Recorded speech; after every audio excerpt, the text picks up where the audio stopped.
I didn't invite my parents to my wedding because they always took my sister's side even when she falsely claimed that my fiancé forced himself on her. My sister, female 28, is the golden child. She could do nothing wrong with my family. She is very beautiful and she got away with everything, even stealing 3 of my boyfriends in the past. I met my fiancé 5 years ago. I was in love with him immediately, and I think so was he. That left me reluctant to introduce him to my family, and sister in particular, because he's her type, rich and good-looking. After a year of secretly dating him, I was running out of excuses as to why I couldn't meet my family. I literally thought, screw it. If she took him, better now than when I've invested more years on this dude. She acted precisely as I expected. She was flirty from the get-go. Except this time my fiancé didn't reciprocate and ignored her. One day my fiancé told me that he was receiving flirty texts from her and even one picture of her in a bra. I confronted her and we had a row in Mom's kitchen. She went upstairs crying, telling me that if she really wanted him, she would have him. My mom kicked me out and told me he's more my sister's age anyway.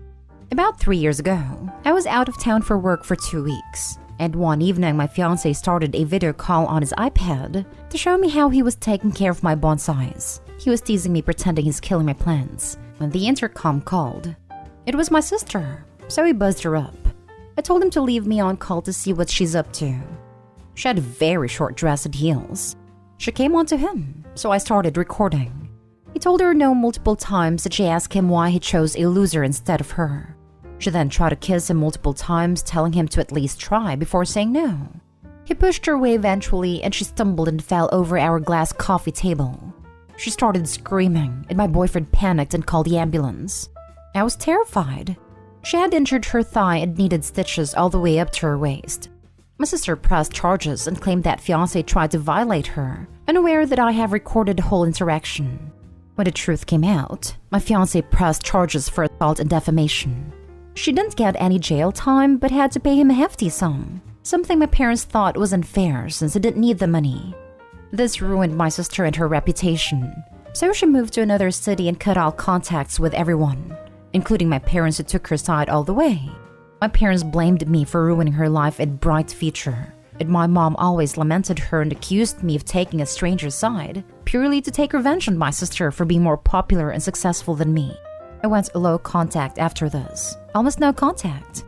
My relationship with my fiancé didn't change, but it was strained with my soon-to-be in-laws who thought I have brought drama to them, and that their son was on the verge of losing everything because of me. We have a much better relationship now. It took time for them to trust me again. I'm very close with my soon-to-be mother-in-law and sister-in-law, and father-in-law treats me like I was his daughter. In fact, they're paying for the whole wedding. I never told my parents about me getting engaged or about the wedding. My aunt and 2 cousins are the only ones who are invited from my side of the family. We're having a weekend wedding in Tuscany. My parents are now so indignant that they aren't invited. My mom has been trying to call and text me, but I deleted before even reading. I don't know what to tell her, really. It feels like hate, the thing in my chest, but it can't be possible to hate your own parents. Today my aunt said that my mom is slandering me all over Facebook and has threatened my aunt by boycotting if she attended. I don't know if I should continue ignoring them or confront them. This is not easy. I don't want it to escalate. Now for the top advice. It is not hateful to remove horrible people from your life, even if they are your primary family. Get a new phone number and or block them. I changed my number about 2 years ago when I got engaged. I don't know who gave them my new number. Can you get a restraining order? I imagine your fiancé has good cause. Try to think of it this way. Pretend you are 5 years in the future. Will you regret not having your mother, father, and possibly sister at the wedding? There's no way it will go over well. I won't regret it. Not in 20 years. Unfortunately, restraining orders aren't a thing in my country, not even for husbands who mistreats their wives. Be supportive of your aunt and cousin no matter what their decision, but your parents' intentions for going to your wedding aren't good. They're not to celebrate or support you. The fact that they slander you shows their priority isn't to build bridges with you. You have mended your relationship with your in-laws. Focus on those healthy relationships for your wedding. If you feel the need to message your parent/mother, don't invite them to the wedding. Tell them you're prepared to hear what they're reaching out now, and that you hope they're willing to make their behavior up to you so you can both move forward with improving your relationship for the future. You have nothing to apologize for. They do, especially your mother and sister. Congratulations, and do not let them near your wedding or tear you down. Yes, that's what I told my aunt. That she didn't need to attend if she didn't want to, but my cousins are already decided. I really don't want them in my wedding. I just don't know if I should confront them and tell them to stop or continue ghosting them. Both can lead to drama. Honestly, ghost them. I'm a bit of a petty soul, so I would definitely play up with getting on with your in-laws at all the wedding prepping on social media, because that's going to absolutely get to them. Forgive me for saying, but your mother and sisters seem very obsessed with how they look to others, and seeing you have a great time and being affected by their drama would be the biggest middle finger you could give them. If you're posting on social media about having the support of in-laws and friends to make up for not having support from them, and then they're bad-mouthing you, you won't need to tell them to be quiet, because anything they say will just make them look bad. Trust me, I'm not unaffected. I'm terrified of what could happen, and if it escalates to something like what happened 3 years ago. I'm trying to minimize the problem as much as I can. They mean so little to me to care to take revenge. I just want my anxiety to go away. It seems mighty likely you need to cut ties with anyone that supports your sister, including your parents. Sorry, at least your guy's family likes you. I haven't seen them in over 2 years and we live in the same city. Now for the last story. I have had enough of my stepdaughter, so I moved back to my parents with my son.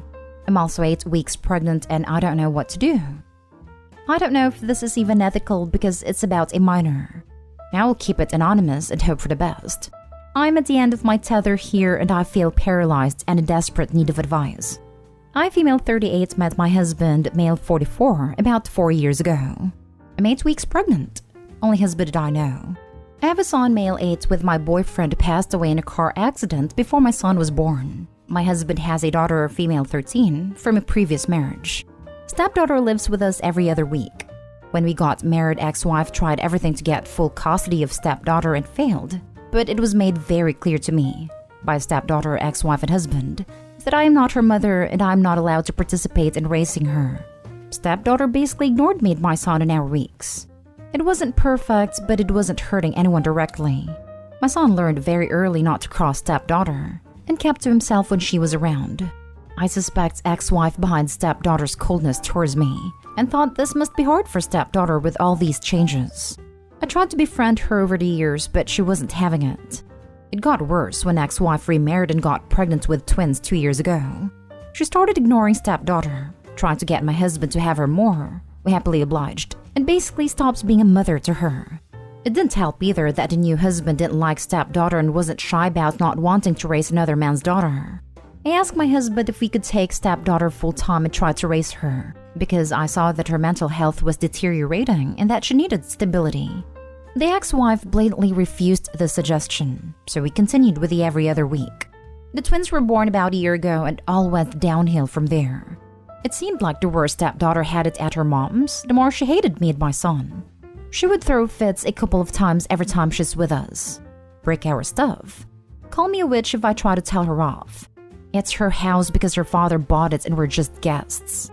She would yell at my son, and she even hit him a couple of times, telling him to keep to his room if he didn't like her treatment of him. When I told her not to put her hand on my son, she told me, "What are you going to do about it?"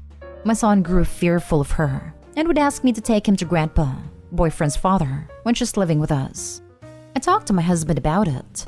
I told him stepdaughter needed professional help because she's not feeling well, and she's making us miserable when she's around. So she started to go to therapy, 6 months now. Other than that, my husband didn't know what to do either. If he tried to talk to her about being nice to us, she played innocent, and told him she was playing around and hugged and kissed my son in front of him. And if he tried to be stern, she threw a tantrum and accused him of loving my son more than her. 3 months ago, my son's grandpa passed away. This hit my son and me very hard. My son was inconsolable for many weeks and couldn't really understand what it meant that he couldn't see Grandpa again. Grandpa was a carpenter, so his boyfriend. So since very young age, my son loved hanging with him at the garage working. Many times when he's there, he came home with something they made together. butter knives, boxes, chessboards, and for my 38th birthday last summer, I got a stool that my son designed himself and built with his grandpa and then painted. This was the last project they had together since Grandpa passed away a few weeks later, so the stool was priceless to us. We had it in the kitchen. Stepdaughter made a lot of negative remarks about the stool, how ugly and poorly made it was. She laughed at my son's poor taste, and he was very distraught. This was the first time, however, that my husband got very angry at her and asked her to go to her room. She was so scared of his reaction that she went without any protest. This Christmas, stepdaughter was supposed to be with her mother. On Christmas Eve, her mother dropped her off at our house very early in the morning. Her new husband had decided he didn't want her to go with them to his parents' house, where they usually spent Christmas. Stepdaughter was on the verge of tears, standing there listening to her mother making excuses to my husband and me. My husband hugged stepdaughter the whole time, and I tried to fight away my tears. After her mom left, she went upstairs to her room to sleep. I also went to sleep since we don't usually wake up this early in holidays. My husband went to the gym and later he was going to the train station to bring my parents who were going to celebrate Christmas with us.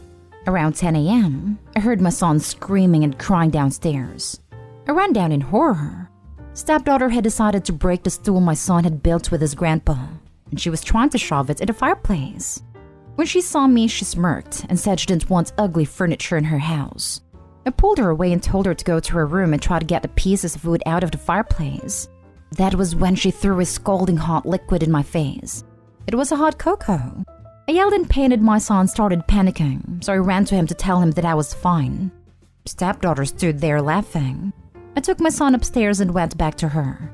I grabbed her hard in her arm and started pulling, pushing, and dragging her up to her room and locked the door. Husband came home with my parents moments later. My mom took me to the emergency room, and my son insisted on coming with me. I had second-degree burn on my cheek and neck.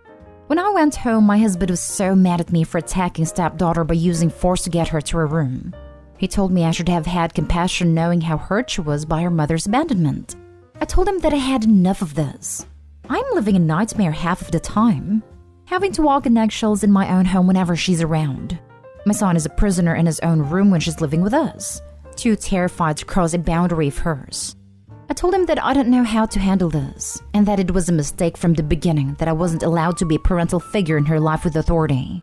He disagreed and told me that she has a kind heart and needed patience. But the thing is, I don't think she does. She targeted my son's handiwork, fully aware of its sentimental value. In my face, because she always hated the fact that my husband thinks I'm beautiful, I just opened with complimenting my eyes and smile. I didn't stay there for Christmas. I took my son and parents and went to my parents' home where I live now. My husband is in panic mode. He's been texting and calling me all the time, trying to get me to move back and work things out. Stepdaughter even texted apologizing. You probably made her. But I don't know what to do. I love him so much, but I'm ashamed to say that I hate that girl. My son starts hyperventilating of the thought of living with her again. And what about my unborn baby?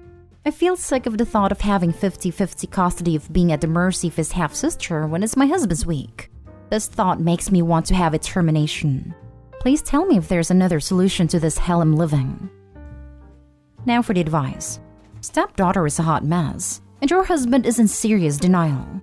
Even seeing you with an injury sustained at the hand of his daughter, he still defended her. Now that he's finally seeing consequences of his inactions, he says there will be change. Nope. His daughter needs a lot of help, and obviously the therapy is not enough. Your son probably needs therapy, because after years of dealing with his stepsister, he is heavily traumatized if not suffering from PTSD. Your new baby is in grave danger if it ever goes near its half-sister. Makes you wonder about the twins. Stay with your parents where it is safe. Your husband has to prove it is safe in his house, and an apology is nowhere near enough from your stepdaughter. Oddly enough, she loves her twin brothers and her stepdad very much. I've seen her with them in her last birthday. She was like a whole nother stepdaughter around them. You have second-degree burns and he says she has a kind heart and you attacked her? You got attacked by her. You didn't even touch her other than getting her away from the fire until she did that to you. There was no telling what she might do next, so you had to manhandle her into her room for you and your son's safety. She saw how she injured you and did not relent and voluntarily go to her room.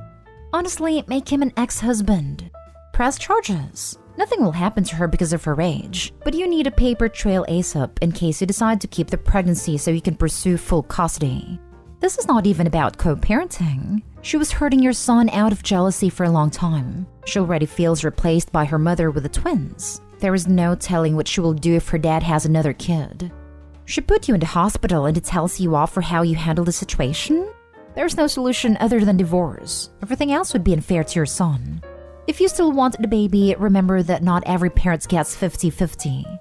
You could insist on supervised visits only, or that he will only have the child on alternating days with his other kid. However, remember in 5 years she will be of age and can go wherever she pleases. She could even move in with him, and there would be little you could do to stop it.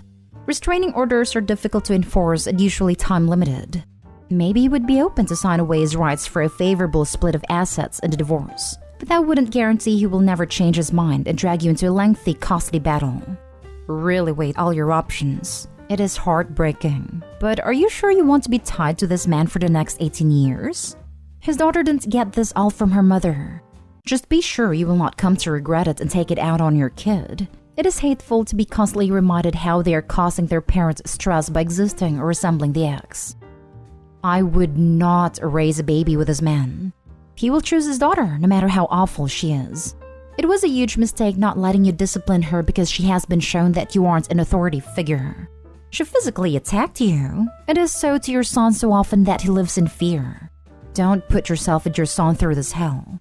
I can't tell you whether or not you should get a procedure, but I would personally choose your mental and physical health over anything.